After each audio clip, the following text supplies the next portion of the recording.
Beleza, galera? Vamos nessa. Então, mais uma vez aqui pelo YouTube para mostrar para vocês uma revisão. Na verdade, essa revisão é uma revisão da revisão, né? Porque, na verdade, segunda-feira a gente começou nossas aulas já com o aspecto revisional para o nosso simulado positivo. Então, a gente vai ter do dia 3 até o dia 21 de revisão para que você faça uma boa prova durante o simulado. Beleza? E lembrando também os assuntos lá da nossa primeira avaliação, como esse assunto que a gente vai estar vendo aqui. Desse assunto aqui, galera, vai sair 3 questões para o teu simulado. Então, atenção, que nessa videoaula curta eu vou te dar algumas dicas muito importantes e eu quero que vocês filtrem essas dicas para que vocês consigam fazer. Então, vem comigo, vamos nessa. E o nosso primeiro aspecto é o aspecto de reprodução. Então, no aspecto de reprodução, galera, a gente vai ter que a reprodução é um meio que as espécies têm para se perpetuar no ambiente. Ou seja, as espécies só conseguem continuar no ambiente natural se elas fazerem o processo de reprodução. Inclusive, todos os seres vivos fazem o processo de reprodução e alguns não vivos, né? Por exemplo, o vírus. O vírus ele também faz esse processo de reprodução. Vamos lá. Olha só. Então, nesse aspecto, nós temos a reprodução assexuada, que está representada aí para vocês como brotamento, né? Atenção nesse detalhe também, que é importante pra caramba. E nós temos também a reprodução sexuada, né? Que é a reprodução onde a gente tem principalmente a questão dos gametas aí em evidência. Bem, na reprodução assexuada, galera, o que é importante a gente entender é justamente que a mitose está em evidência, né? Ou seja, a mitose ela faz a multiplicação das células e aí eu tenho, galera, principalmente que a divisão assexuada ela não vai ter uma grande variabilidade genética, justamente porque ela vai ser uma cópia daquelas células antigas. Então, por exemplo, quando eu estou aí nesse exemplo clássico para vocês de fragmentação, quando a estrela do mar perde um pedaço, que ela produz um novo pedaço, ela vai produzir a partir das células que ela já tem. Então, por isso, nesse caso, é um tipo de reprodução assexuada. Beleza? Então, não tem muita variabilidade genética, não tem troca de DNA. Já na reprodução sexuada, a gente depende dessa troca de DNA, principalmente por conta das células sexuais. As células sexuais, elas são produzidas não por mitose, mas sim por meiose. E, como eu sempre te falo, né, meiose vem de meio, e as células sexuais elas vão ter a metade do número de cromossomos da espécie. Então, nesse caso, eu vou ter uma quantidade de cromossomos do pai, uma quantidade de cromossomos da mãe, e aí, quando eles se interagem, eles formam, então, um novo embrião, um novo indivíduo vivo, com a quantidade total de cromossomos. No caso da espécie humana, eu tenho 23 do pai e 23 da mãe, 23 cromossomos do pai e 23 cromossomos da mãe, e quando você é formado, você tem 46 cromossomos que a nossa espécie humana tem. Beleza? Vamos embora. O próximo aspecto importante da reprodução é justamente na reprodução animal, quando a gente tem a fecundação em evidência. E como a gente falou para vocês, a fecundação é quando há interação do espermatozoide com o óvulo e a formação do que a gente chama de zigoto. O zigoto é uma célula onde se juntou o DNA do pai com o DNA da mãe, beleza? Então, forma essa célula zigoto, ou também conhecido como célula-ovo. Só que tem um porém. Nos animais, galera, esse zigoto, a gente vai ter que existem algumas divisões nesse zigoto. Então, não é todos os animais que têm o mesmo tipo de zigoto, né? Então, a gente tem 4 tipos de zigoto em evidência.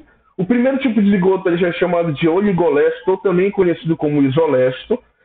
Óligo vem de pouco, lembra lá de oligosacarídeo, né? Poucos açúcares. Pois é, então aqui é a mesma coisa. Oligolestos, pouco vitelo. Por quê? É o vitelo que separa, é o vitelo que diferencia um ovo do outro, um zigoto do outro. Beleza? Então, nesse caso, ele tem pouco vitelo, o oligolesto. Ele pode ser conhecido também como isolesto. E se tu for observar, a distribuição do vitelo é em toda a célula. A gente não tem uma divisão aonde é que fica o núcleo e onde é que fica o vitelo. Então, por isso eu posso dizer que há uma homogeneidade na quantidade de vitelo dentro dessa célula. Quem é que tem esse tipo de zigoto, galera? O equinodermo, anfíoxo, nós temos também os mamíferos placentários, como nós, seres humanos. Beleza? O segundo tipo de zigoto é o mesolesto, ou também conhecido como heterolesto, beleza? Ele vai ter uma quantidade mediana de vitelo. Olha lá o nome, ó, mesolesto, vem de meio. Então tem uma quantidade mediana de vitelo. E essa quantidade mediana, ela é fundamental. Por quê? Porque esses animais, eles ficam pouco tempo dentro do ovo e dependem muito da água para sobreviver. Então, quem faz parte desse tipo de ovo é justamente os anfíbios, que estão nessa onda de transição da água para a terra, beleza? Então, o mesolesto aí, a quantidade mediana de vitelo. Próximo tipo de zigoto, o telolesto, aquele que tem uma grande quantidade de vitelo. Ele também é conhecido como megalesto, beleza? Então, o telolesto ou megalesto, ele vai ser os ovos das aves, dos répteis, dos peixes. Por quê? Das aves e dos répteis é porque eles já precisam de um tempo maior dentro do ovo, e além de ter um tempo maior dentro do ovo, ele favorece também o desenvolvimento do embrião em terra, beleza? Atenção nesse detalhe, porque isso é questão de prova também, beleza? Então, as aves e os répteis têm os ovos telolestos justamente porque eles vivem no ambiente terrestre. Já no caso dos peixes, é justamente na questão da maturação do embrião. Ou seja, nos peixes, ele tem o ovo telolesto, na maioria dos peixes, não são todos, tá bom? Mas na maioria eles têm os ovos telolestos. Por quê? Porque eles ficam um tempo maior dentro do ovo. Então, atenção nesse detalhe. Aves e répteis é por conta de uma adaptação, de uma questão adaptativa ao ambiente terrestre, e dos peixes é mais para a questão do desenvolvimento do embrião de fato. Beleza? E, por último, nós temos o centrolesto, onde o vitelo vai estar na região central da célula. Olha como o vitelo ele vai estar envolvendo, no caso, o núcleo do zigoto. Tranquilo? Então, atenção nesse detalhe. Nesse caso, a gente tem uma grande quantidade de vitelo e, no caso do centro, ele vai estar rodeando aí o núcleo. Esse caso aí é exclusivo dos artrópodes, tá bom? Só que tem uma coisa importante que eu não posso deixar de falar para vocês. Ó, do mesolesto até o centrolesto, a gente tem uma distribuição heterogênea do vitelo. E observem também que o mesolesto e o telolesto, eles vão criar o que a gente chama de polos. Então a gente vai ter o polo animal, que é onde se situaliza o núcleo, beleza, do zigoto, e a gente tem o polo vegetativo, onde está o vitelo desse zigoto, beleza? Então atenção nesse detalhe. Dicão para vocês. Como é que vocês podem encontrar na prova? Quais desses são os mais importantes para vocês verem na prova?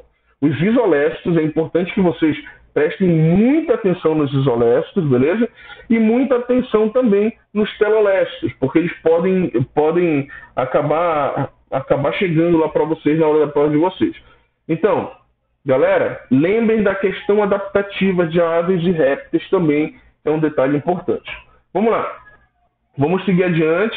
Falamos do tipo de zigoto. E aí a gente chega, galera, no processo do desenvolvimento embrionário dos animais. E aí, galera, a gente tem algumas fases desse desenvolvimento, que vai da segmentação até a formação dos órgãos chamados de organogênese. O que é segmentação? Segmentação ou clivagem é justamente a divisão mitótica do zigoto. Então, o zigoto ele vai começar a se desenvolver, ele vai começar a se multiplicar, beleza? A segmentação ela só termina quando chega no estágio de mórula, que a gente vai falar daqui a pouco. Depois da segmentação nós temos a blástula, que vai ser importante para a implantação, por exemplo, no ser humano, do embrião no útero feminino, beleza? A gástrula, que vai formar a parte do sistema gástrico, também algumas estruturas importantes. A neurula, que vai formar a parte do sistema nervoso. E a organogênese, como a gente falou, que vai formar os órgãos do indivíduo. E cada um dos folhetos embrionários vai formar um órgão diferente, beleza? Vamos nessa, vamos seguir adiante. A primeira fase é a segmentação, tranquilo? A primeira fase aqui, então, é a segmentação. A segmentação, ou também conhecida como clivagem, galera, ela pode ser de dois tipos. Elas podem ser holoblástica ou meroblástica. A holoblástica, galera, ela vai acontecer na totalidade da célula. Por isso que ela é chamada de clivagem total, beleza? Porque ela vai acontecer em todo o zigoto, tranquilo?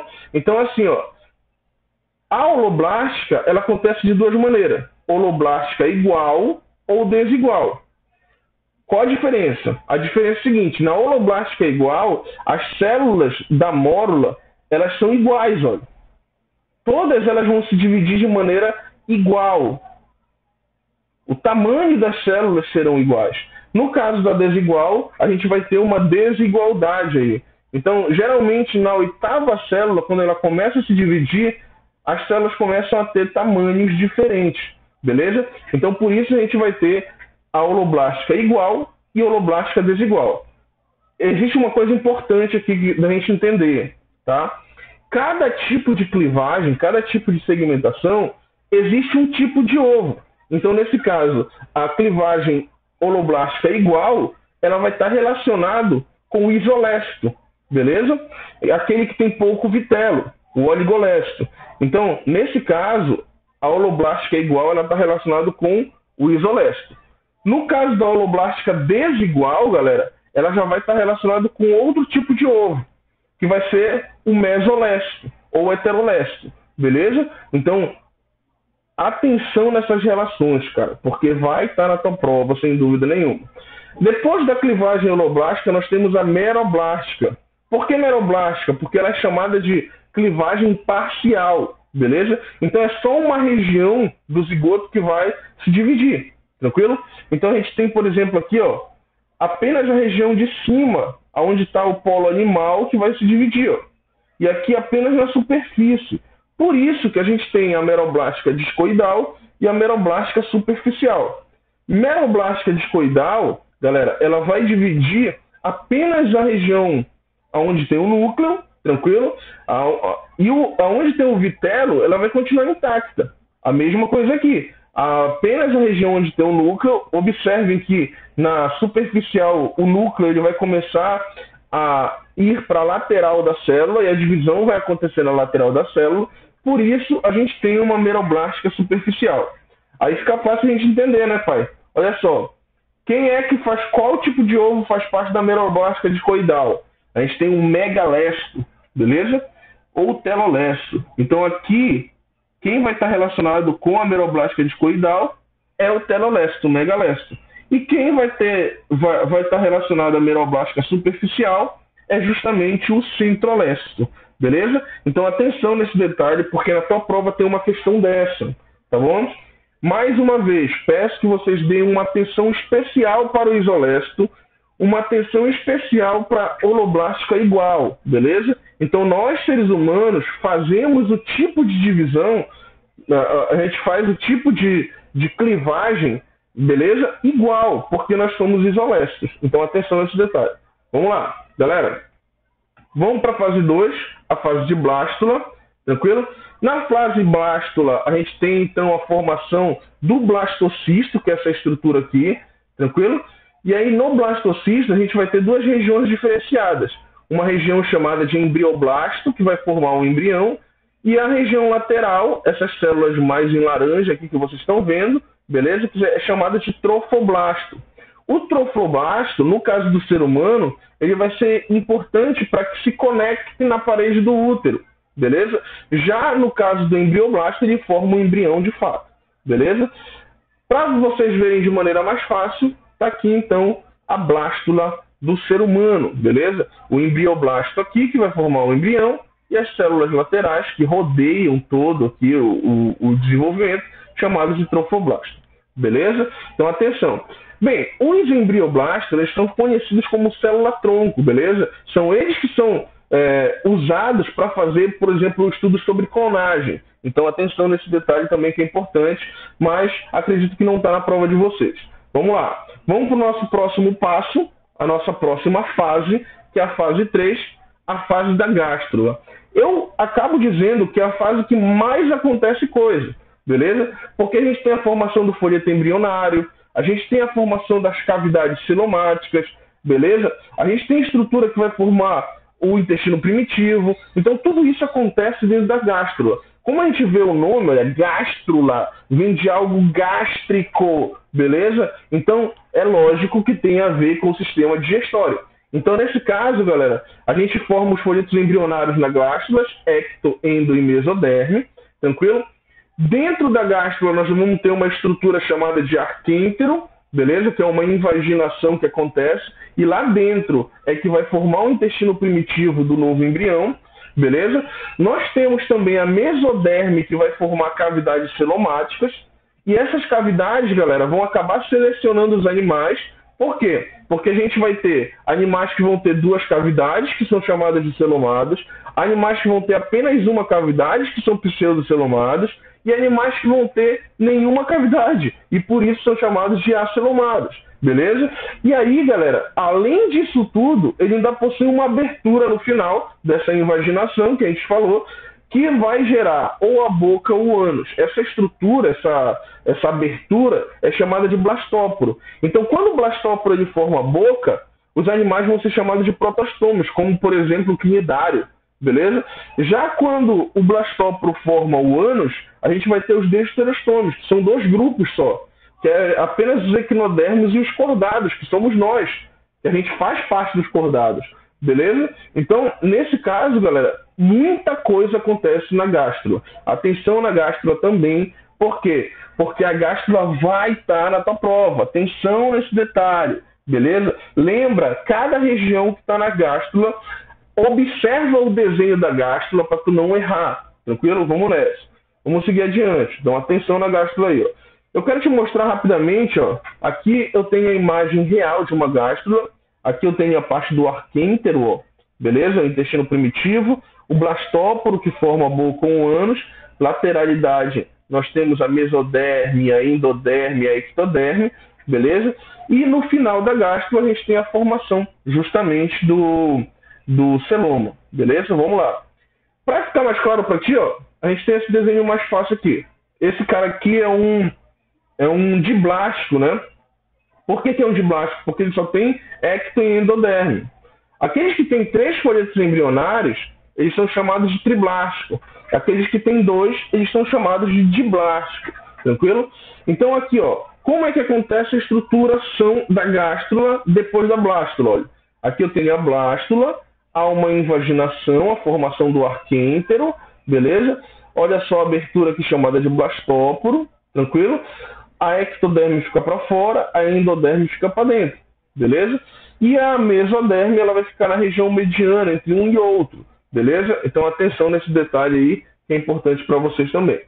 Vamos para a nossa próxima fase, já está chegando quase no final, vamos para a fase 4, a chamada de neurulação, ou também conhecido como neurula, né?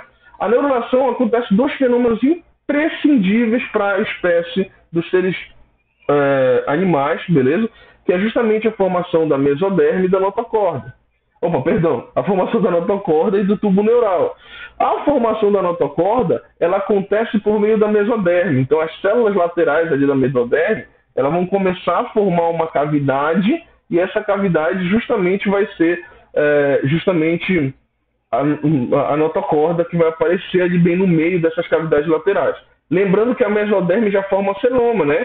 Então, ela forma as cavidades laterais celomáticas e bem no meio a gente tem a formação da nossa notocorda. Uma coisa vale lembrar, galera, notocorda não é coluna vertebral, beleza? A notocorda é um molde para a coluna vertebral. E não é a notocorda que vai formar a coluna vertebral, beleza? Então a notocorda vai ser formada, depois ela vai ser desperdiçada, e aí dá origem, então, a partir da ectoderme, à coluna vertebral, beleza?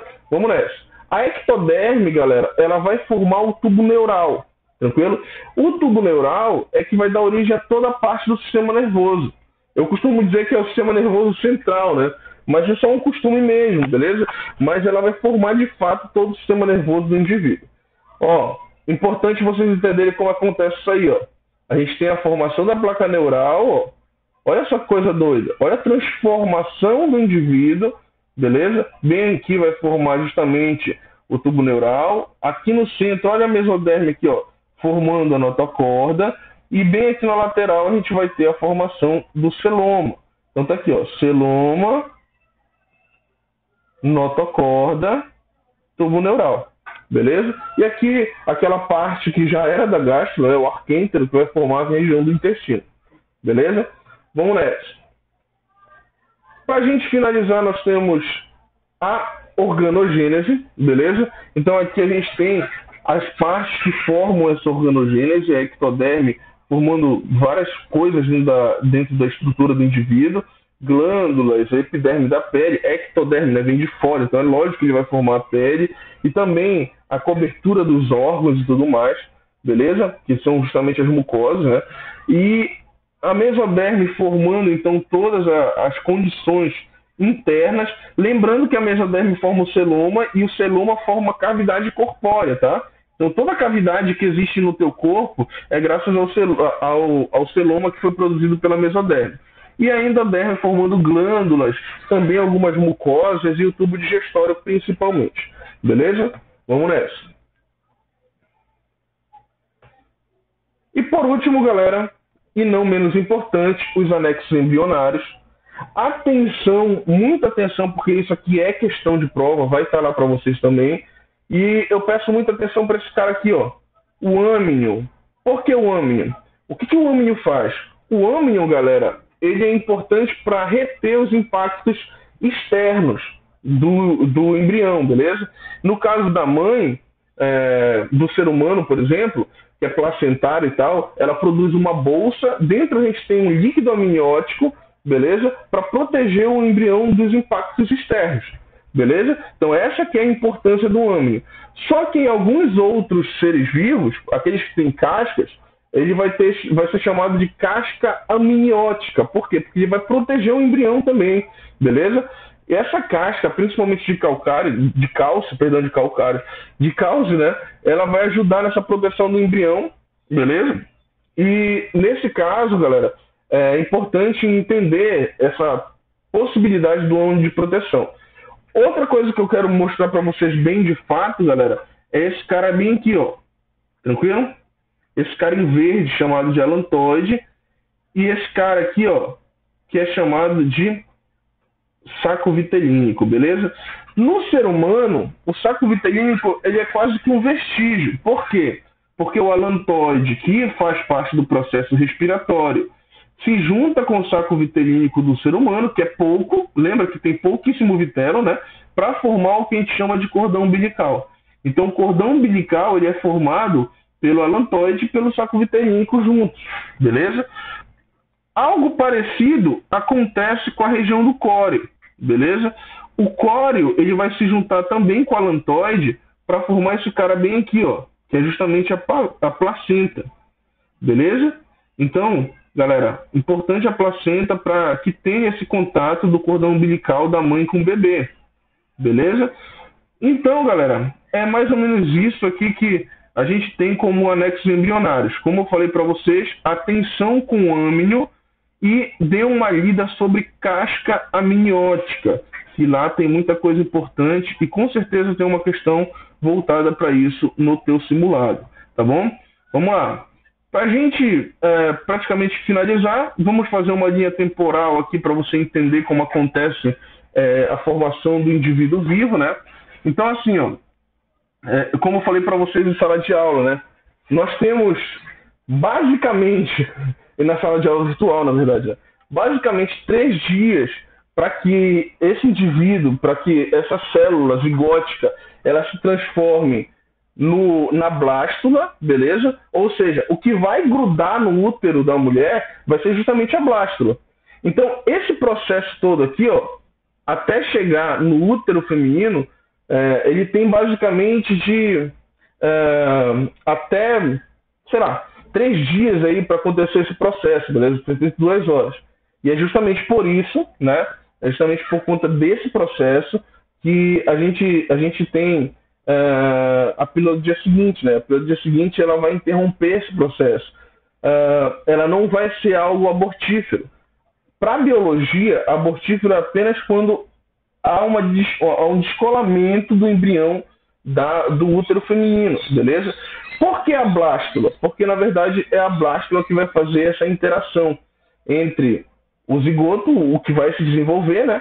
E a parede do útero. Esse processo é chamado de nidação, beleza? Então, a nidação é quando o óvulo que foi fecundado, o zigoto que foi fecundado, depois da fecundação, lógico, né?